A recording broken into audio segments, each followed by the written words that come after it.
Hier, convaincu par l'appel à la trêve du chef de l'État, il s'est même démarqué des mots d'ordre de la coordination des syndicats de l'éducation. Aujourd'hui, c'est la désillusion totale.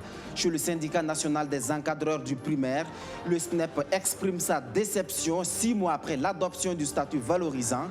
Rien n'a changé dans les conditions de vie et de travail des encadreurs pédagogiques, se désole le syndicat.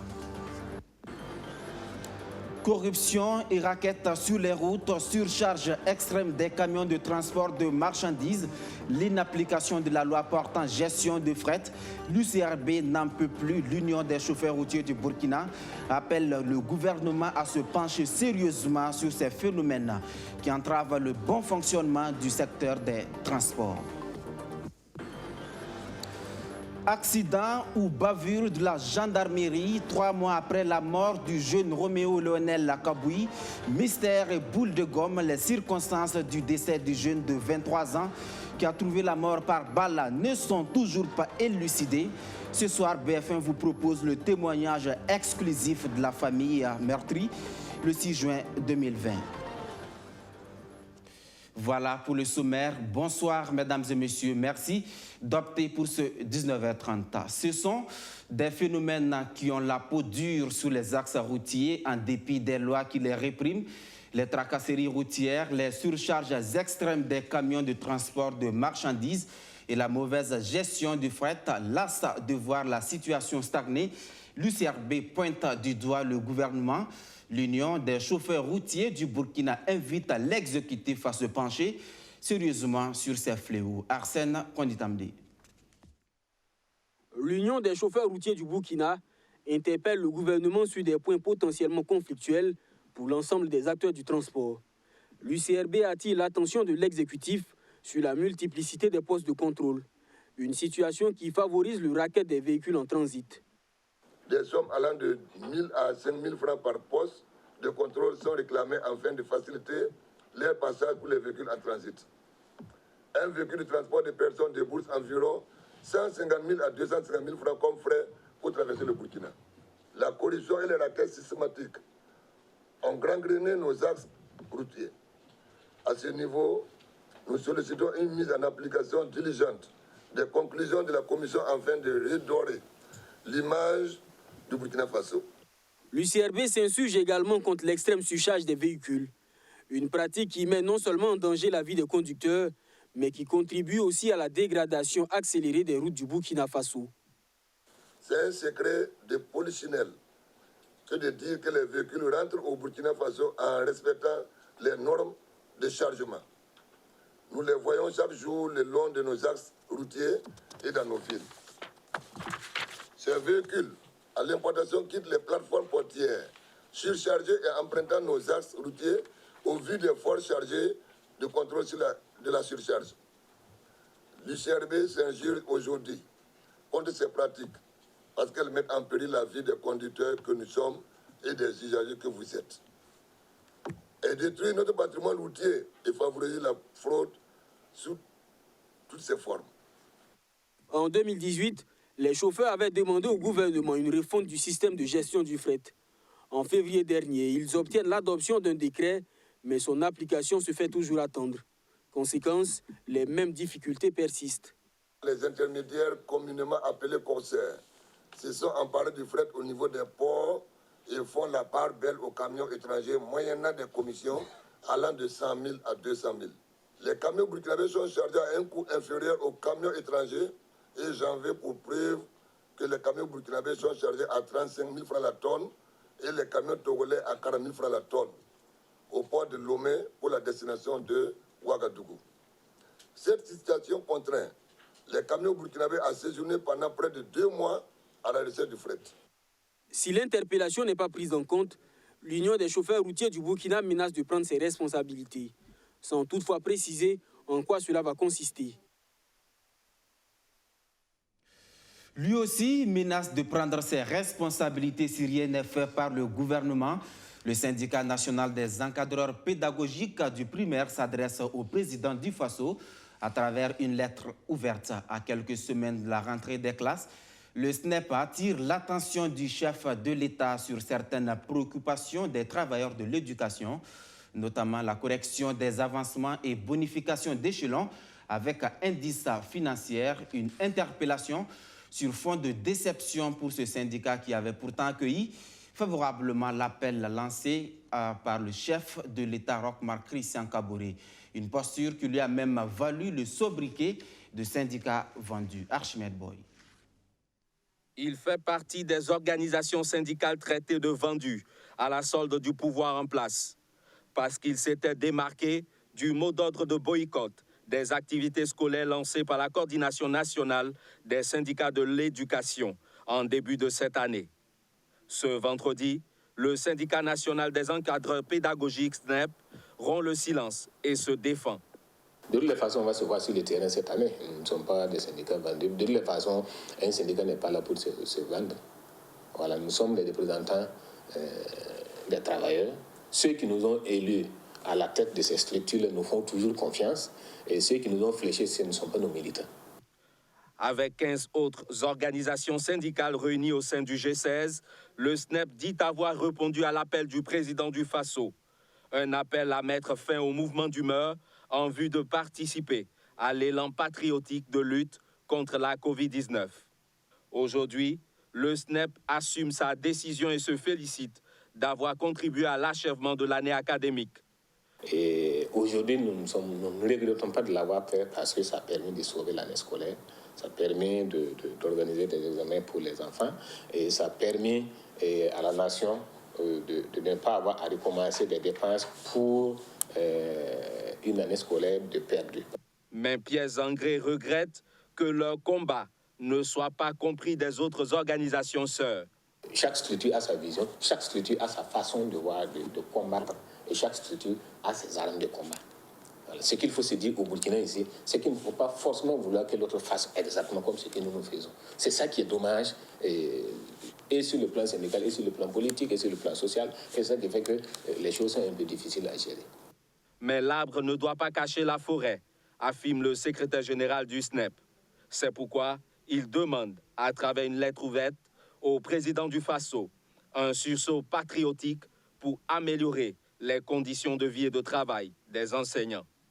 Un geste qui pourrait rassurer, c'est effectivement de régler les différents problèmes que nous avons soulevés, notamment, premièrement, prendre des dispositions pour un avancement automatique de tous les agents du MENA. Nous lui demandons également de revoir, comme nous l'avons toujours dit, la classification catégorielle des encadreurs du primaire, à savoir les inspecteurs, les conseillers pédagogiques, les instituteurs principaux. Demande au président du Faso de faire en sorte qu'il y a des enseignants qui attendent leur reclassement depuis 2017, 2018, 2019. Le 30 mars dernier, suite à des négociations entre le gouvernement et la coordination nationale des syndicats de l'éducation, un statut particulier du métier éducation a été adopté. Statut que le SNEP veut voir amélioré. Par rapport à ce statut, nous disons qu'il a été conçu contre l'enseignement primaire. Nous parlons des instituteurs principaux, des conseillers pédagogiques itinérants et des inspecteurs de l'enseignement du premier degré. Et pour ces gens, il y a des injustices qui étaient causées à leur encontre depuis la nuit des temps, que nous avons demandé que cela soit corrigé dans le statut. Malheureusement, ça n'a pas été. Si ces mesures ne sont pas prises diligemment, le SNEP craint des troubles dans le secteur de l'éducation pour l'année scolaire 2020-2021. C'était dans la nuit du 5 au 6 juin dernier, lors d'une virée nocturne entre amis. Ce qui devait être un instant de partage entre copains s'est vite transformé en un drame. Roméo Léonel Kaboui va trouver la mort dans des circonstances non encore élucidées. Quand la gendarmerie parle de mort des suites de blessures consécutives au choc avec un panneau, les parents du jeune de 23 ans sont dubitatifs en voyant les impacts de balles sur le véhicule de leur fils. Ils estiment tout simplement qu'on a voulu leur cacher la vérité. 3 mois après le drame, où en sommes-nous avec le dossier judiciaire? Dans quel état d'esprit se trouve la famille Kaboui? Elle a accepté de briser le silence devant la caméra de Roméo Koïta. Ils ne se séparent presque plus du portrait funéraire de leur fils. Depuis le drame survenu le 6 juin dernier, les parents de Lionel Kaboui passent la majeure partie de leur journée à prier. afin que la lumière soit faite sur les circonstances du décès de leur enfant. Jusqu'à présent, je n'arrive pas à dormir. On est sous somnifère toutes les nuits. 3 heures du matin, je vous jure, je suis debout. Je ne sais pas ce qui se passe. Vraiment, si le procureur peut nous aider. 3 longs mois que Lionel n'est plus. Côté justice, toujours le statu quo. Une autopsie et une étude balistique ont été réalisées. Mais la famille n'est pas encore rentrée en possession du rapport. Les résultats de l'autopsie, est-ce qu'on doit attendre 2 mois, 3 mois pour avoir les résultats de l'autopsie? Ils ont extrait une balle. L'analyse balistique a été faite. Et la balle, tout le monde a su que c'est la balle de Kalash. L'analyse balistique, je ne sais pas si on a besoin de plusieurs mois pour savoir d'où prenait cette balle. Je crois que c'est le premier ailleurs. Et justement, les parents du défunt sont de plus en plus convaincus qu'on a voulu leur cacher la vérité. Ils en veulent pour preuve la version de la gendarmerie reprise par le procureur du Faso près le tribunal de grande instance de Ouagadougou après le drame. Dans le courrier confidentiel numéro 206 du 25 juin 2020, on peut lire en substance quelques phrases du communiqué qui stipulent que le jeune homme est décédé des suites de blessures consécutives au choc avec un poteau. Après, je ne sais pas, c'est les internes ou bien c'est un docteur, je ne sais pas. Il est sorti, il demande aux sapeurs-pompiers, mais qu'est-ce que l'enfant a eu? Il dit c'est un accident, qu'il a cogné un poteau. Je dis non. Je dis comment ça? Il cogné un poteau. Je dis l'enfant n'a pas fait un accident, on a tiré sur lui. Au moins 7 impacts sur le véhicule et une balle dans sa nuque. C'est-à-dire de dos qu'on l'a eu. De dos, un enfant seul dans un véhicule, double cabine blanche. Les véhicules ne sont pas teintés. Véhicule immatriculé, s'il vous plaît. On tire sur lui alors qu'il était déjà passé du côté de l'hôtel, la porte de l'hôtel. Pourquoi on tire sur lui? Si on veut en immobiliser le véhicule, on peut tirer sur les pneus. On veut savoir pourquoi. Qu'est-ce qu'il a fait? La thèse de l'accident a évolué depuis lors. Selon nos confrères du bimensuel Courrier confidentiel, la direction de la communication de la gendarmerie nationale affirme que ces éléments mis en cause ont riposté à un coup de feu tiré par l'un des compagnons du défunt au cours de leur virée nocturne suite à une bagarre pour vol de téléphone. Ce qui pourrait signifier que la gendarmerie reconnaît à demi-mot que c'est la riposte des Pandores qui est à la base du décès. Autre fait révoltant, le certificat de décès délivré par les médecins. Il est mentionné que Lionel est mort de sa maladie. Entre-temps, il fallait attendre que le chef de service vienne. C'est une dame. Elle est venue vers 6 heures. Elle fait un papier, on dit voilà qu'il est mort de sa maladie. On dit mais quoi? J'ai eu le soin d'appeler notre avocat de famille.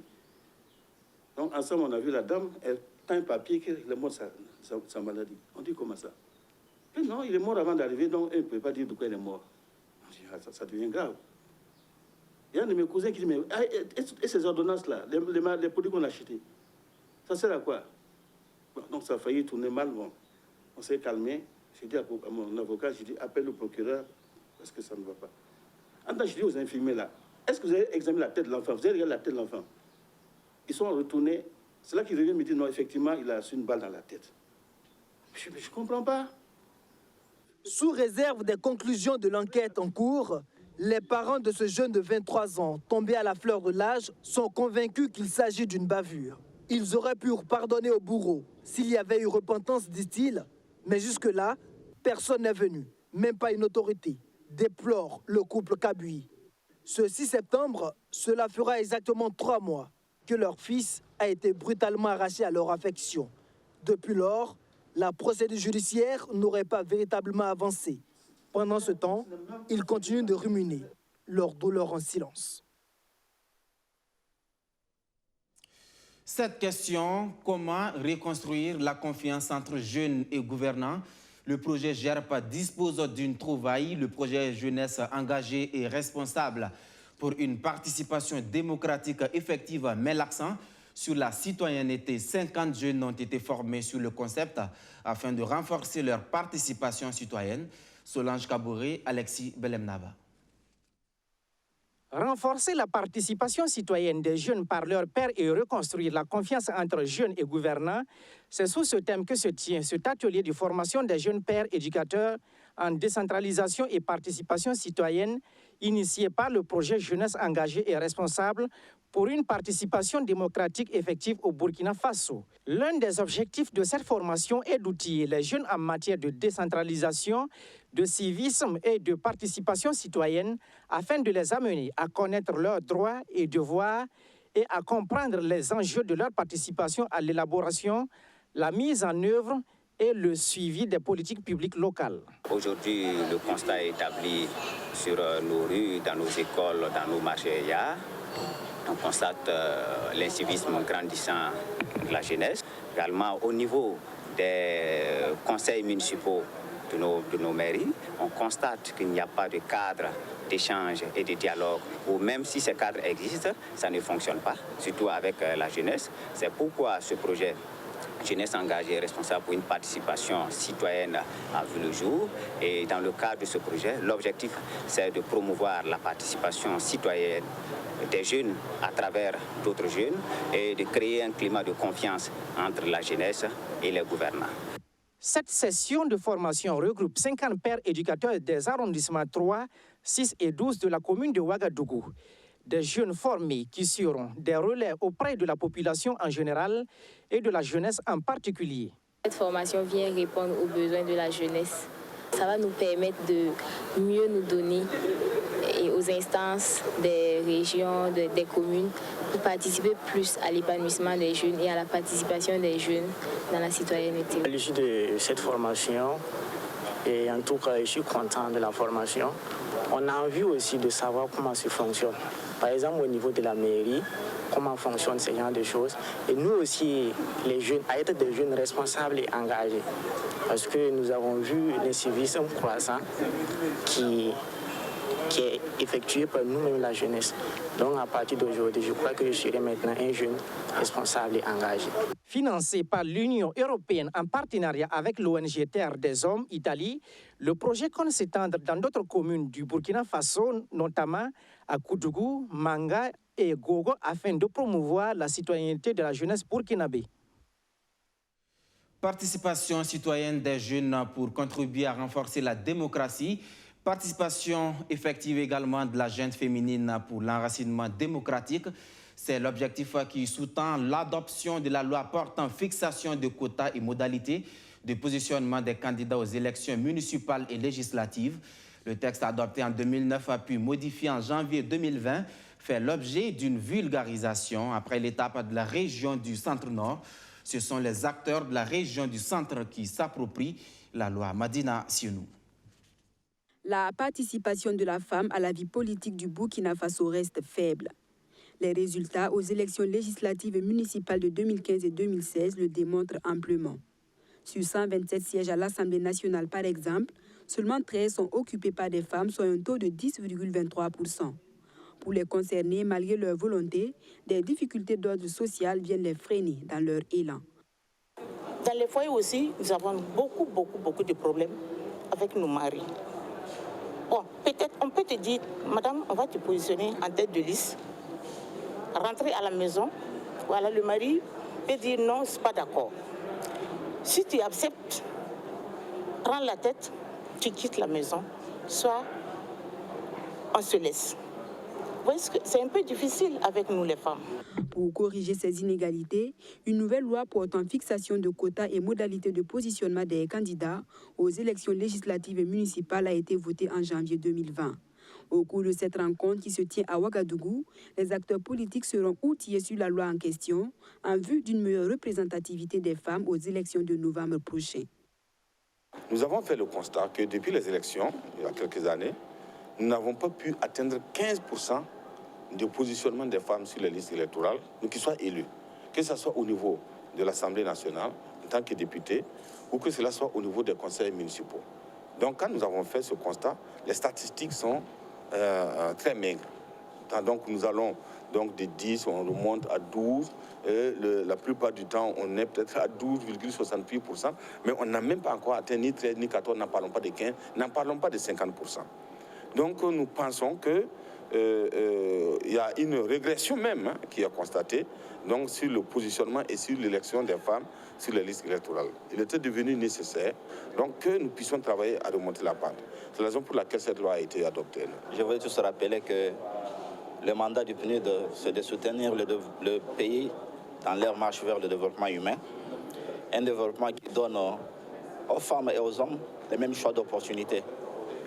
Et aujourd'hui, la participation de la femme au processus de prise de décision est aussi un élément très important qui permet d'assurer son inclusion, qui permet d'assurer qu'on mobilise suffisamment toutes les forces vives de la nation pour qu'ensemble, le Burkina chemine vers cet État paisible, cet État qui se focalise sur son développement.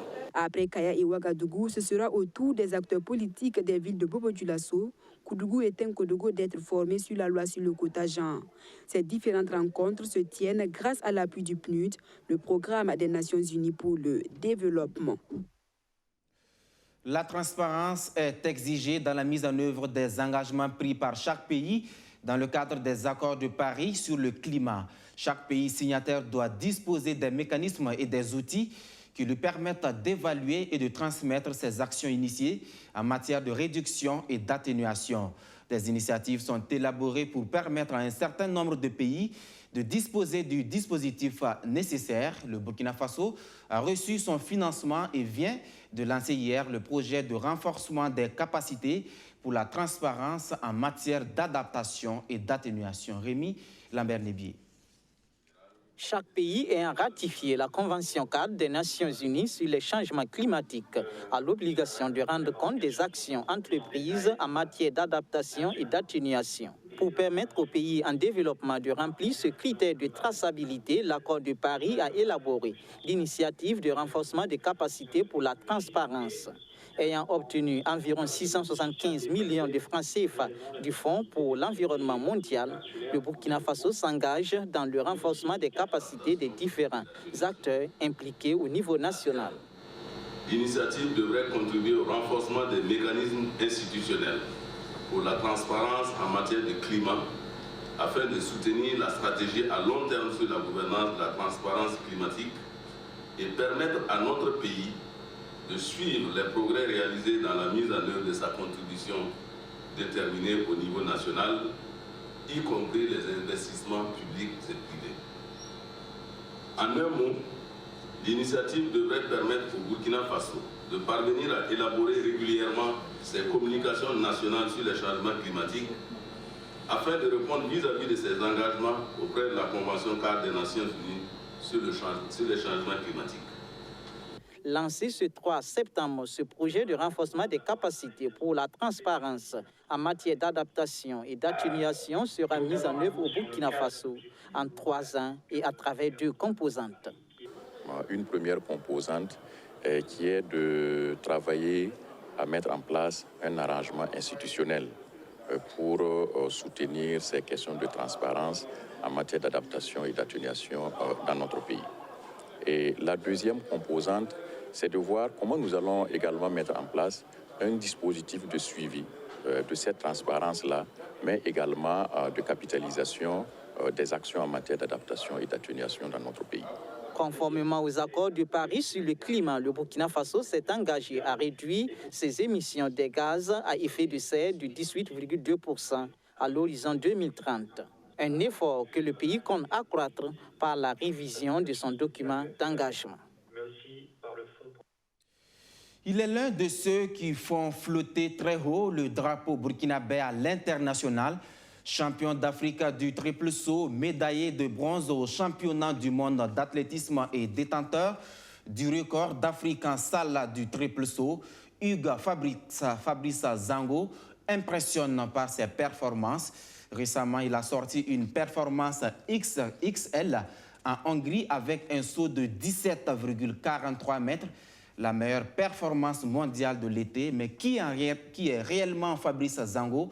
Comment est-il arrivé dans ce domaine? C'est son coach qui nous parle de lui. C'est avec Arsène Konditamdi.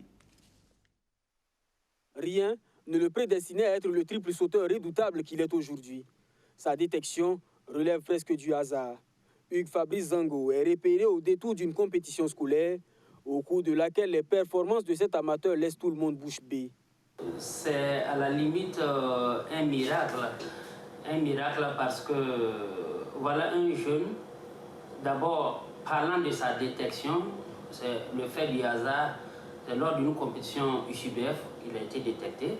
Et dès lors qu'on lui a fait comprendre qu'il pouvait exceller dans la discipline, il a marqué son accord. Et en travaillant avec ce jeune, on a vite compris que c'est un jeune qui savait ce qu'il voulait. Et du coup, il s'est mis au travail. C'est le début de la grande aventure de Hugues Fabrice Zango. Rien ne lui résiste. L'athlète burkinabé explose les records. En janvier 2018, il sort une performance dantesque et bat le record d'Afrique en salle du triple saut. Un record vieux de 36 ans. Quelques mois plus tard, il devient champion d'Afrique de triple saut et en septembre 2019, il obtient la médaille de bronze au championnat du monde d'athlétisme. Toutes ces performances grâce à des capacités physiques hors du commun. Il y a la force, il y a la vitesse, il y a l'endurance et maintenant il y a deux autres éléments qui rentrent en ligne de compte. Il y a la souplesse et la coordination. Hugues est un athlète aujourd'hui qui va très vite. Sur les 100 mètres, il vaut 10,5. Et aussi, sur le plan de la force, avant qu'il ne quitte pour rejoindre l'Europe, en demi-squat, comme j'étais son entraîneur, on était à environ 250 kg. Hugues Fabrice Zango, c'est aussi une technique au-dessus de la moyenne. Le 19 août dernier en Hongrie, Zango a battu pour la première fois de sa carrière le double champion olympique Christian Taylor avec un triple bond de 17,43 m. Mais le cas exceptionnel de Zango Fabrice, là où c'est intéressant pour nous, ces 17,43 m, il les a réalisés avec 12 foulées. 17,43 en 12 foulées. Et un athlète qui arrive à le faire à 12 foulées déjà, on peut dire que la force a beaucoup joué. Et sur les 12 foulées, il a eu cette capacité à pouvoir s'élancer le plus rapidement possible sur un élan court pour pouvoir le faire. Et ça, c'est déjà une très bonne chose. Par cette performance mondiale, le triple sauteur burkinabé annonce déjà les couleurs pour les prochaines compétitions. L'objectif pour lui, aller chercher les médailles qui manquent encore à son tableau et hisser encore plus haut le drapeau du Burkina Faso. En Guinée, le mystère est désormais levé. Alpha Condé va briguer un troisième mandat, mais la pilule a du mal à passer chez ses opposants. Ils sont descendus dans les rues pour protester contre le mandat supplémentaire. Jeudi mouvementé en Guinée.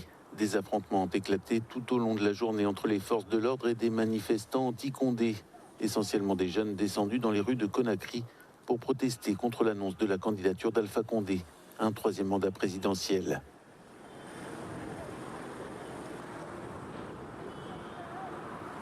Des échanges de projectiles et des gaz lacrymogènes n'ont pas fait de blessés alors que depuis mars, 30 personnes sont mortes lors de rassemblements anti-Condé. C'est comme ça la situation. Depuis hier, depuis avant-hier, on peut dire. C'est là, à cause parce qu'Alpha Condé a dit qu'il veut prolonger ses mandats. Maintenant, la jeunesse veut se manifester pour montrer qu'il faut qu'il y ait l'alternance au pouvoir. Parce que la Guinée, c'est pour tous. Regardez, on a tué des jeunes, on tue des jeunes. Pourquoi? Pourtant, nous sommes tous Guinéens. C'est les Guinéens qui tuent les Guinéens. Pourquoi? C'est pour cette raison qu'il y a des manifestations par là. À 82 ans, Alpha Condé a confirmé mercredi accepter de représenter son parti, le RPG, lors du scrutin du 18 octobre prochain. Une candidature controversée, une nouvelle loi fondamentale adoptée en début d'année lors d'un référendum boycotté par l'opposition, permettant au président de contourner la limitation de mandat prévue par la Constitution. Fin de ce journal. Merci à tous de l'avoir suivi. Merci de votre fidélité partout au Burkina Faso et plus précisément à Nasséré dans le Bama. À demain pour d'autres actualités.